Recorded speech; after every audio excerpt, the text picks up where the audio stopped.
This has been the hardest year of my life, and it's also been the best one, and I don't think that that's a coincidence. It's funny, because the years that I did the least work felt like freedom at the time, but they don't even come close to this. How could the hardest year also be the best, right? That doesn't even make sense. This was the year that I bet everything on myself. I decided, fuck it, like I'm going in, and that was the only bet that ever paid off. That was all that really mattered in the end. Previous years that I thought were the best times in my life were really just superficial, surface level fun, and they were always tainted by what was underneath the surface. And they don't even compare with momentum and real fulfillment. Let me explain. I used to think that I'd already lived the best years of my life, in particular 2018 and 2022. Both were just total chaos, traveling around the world, girls, partying, no fucking rules, just absolute chaos. I wasn't chasing easy, but I was running out of time and just pretending that it didn't matter. 2017, I saved all the money I could in the shitty job I was working while I was studying at my first year of university. And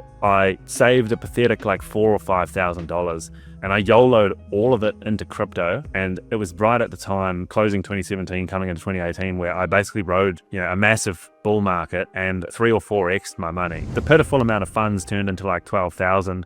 I flew from New Zealand to Colombia for my exchange. I started at the university and I sort of realized like the goal I was there for was to learn Spanish. I didn't give a fuck about the classes, and I sort of realized like there's no point going to these classes. They barely count towards my degree back home. I've still got to do the same classes when I return home regardless of what happens here. They're taking away from time that I could spend on more important stuff. And so I just fucked around and had fun, and I cashed out my Bitcoin and basically just lived it up. Like I had a girlfriend, we went traveling around the country, lived a whole bunch of new experiences. It was totally fucking amazing and totally free. And I was collecting the checks from the New Zealand government, with being a student loan, obviously had to pay them back. But at the time, it was the most freedom that I had ever experienced. And I remember when I got back to New Zealand, at least for the first few months, I was just totally miserable in comparison. It was just like smacked in the face with reality. I'd basically been running the whole Colombia stint on borrowed time, and I flew back in July. Wellington, which is like fucking the worst weather in the world, just miserable. And I always looked back on that period with a rose tint. And then in 2022, I had a similar experience where basically I'd just finished up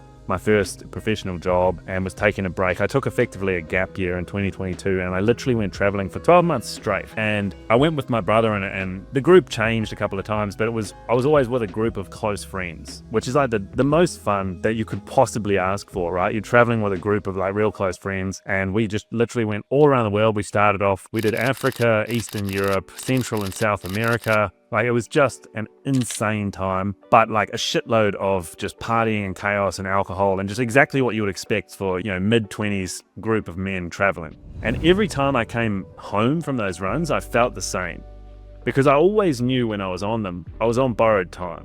The time was eventually going to come when I had to face the music, especially when I'd spent all my money and I started running up the credit cards, and I was like, fuck, like I'm now digging myself a hole, but it's still sort of worth it because, this opportunity, it's not going to present itself again. I'm not going to be back in Brazil at this age again. So like, fuck it. I'm on borrowed time, but I'm just going to live in the moment. But every time I arrived back home, I felt the same. I felt behind. And really, it wasn't easy what I was chasing. It was just escape.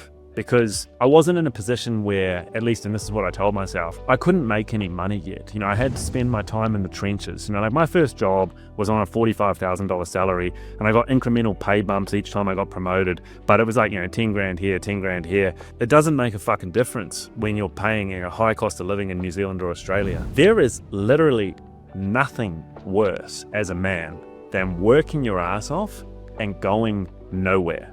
It's fucking demoralizing. It is the most miserable situation, and that's what it was at its heart. Like, I was busting my ass as a graduate student. I was literally getting nowhere. Like, I was going backwards. I was making such little money. Like, my net pay in my bank account after a whole month of work was like 2,800 New Zealand dollars, like less than $2,000 to live in Auckland independently, like renting my own boat. It's just, the economics made no sense. Every single month, I would still be days out from payday and would have run out of money every single month. And literally, like, you can't eat.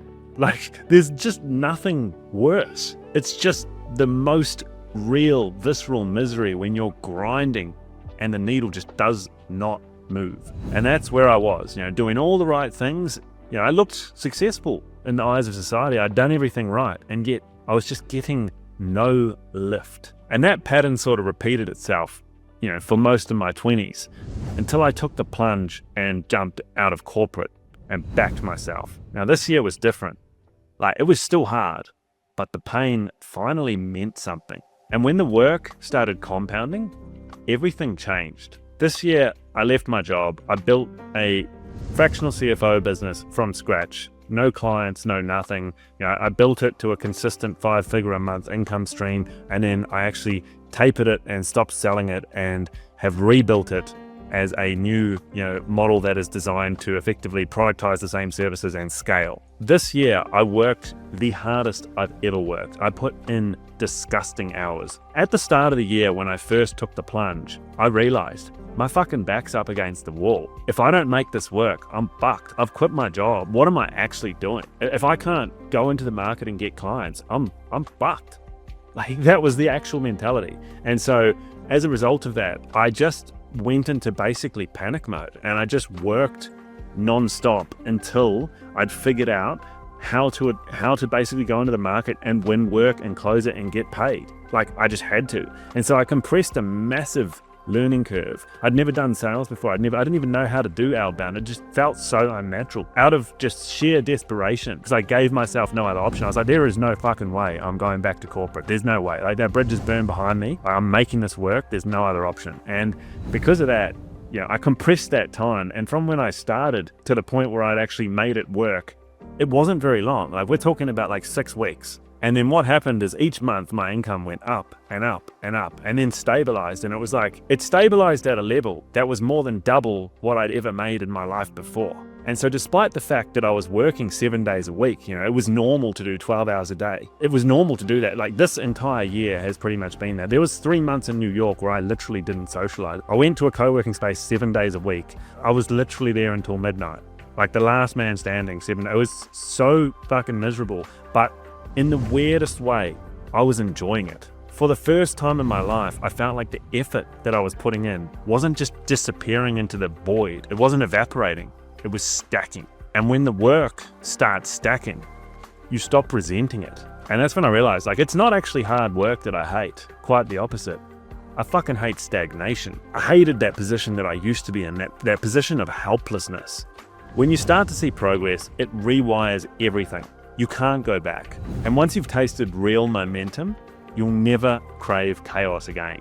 The dopamine shifts from distraction to discipline. You don't want to escape. You don't even want to go out and party on the weekend. That want literally disappears. You show up every day and you put specific actions in your business, you get certain results. Your bank account starts to balloon. You notice you're getting more impressions on the content you're putting out. You're getting potentially inbound messages coming at you. And so that same effort that used to feel punishing now feels motivating and electric. And work stopped being this thing that I had to do, and instead it became the proof that I was changing. And that's what made this year so addictive. It was every week I could see myself move. I could feel the motion and the momentum for the first time ever. I've lived chaos years, and they were fun, but they were absolutely hollow. And now from hindsight, having lived through this year, looking back on them, they do not even compare. Getting real momentum behind you and watching your life actually change, watching yourself become the man that you wanted to become and achieve the things you wanted to achieve, that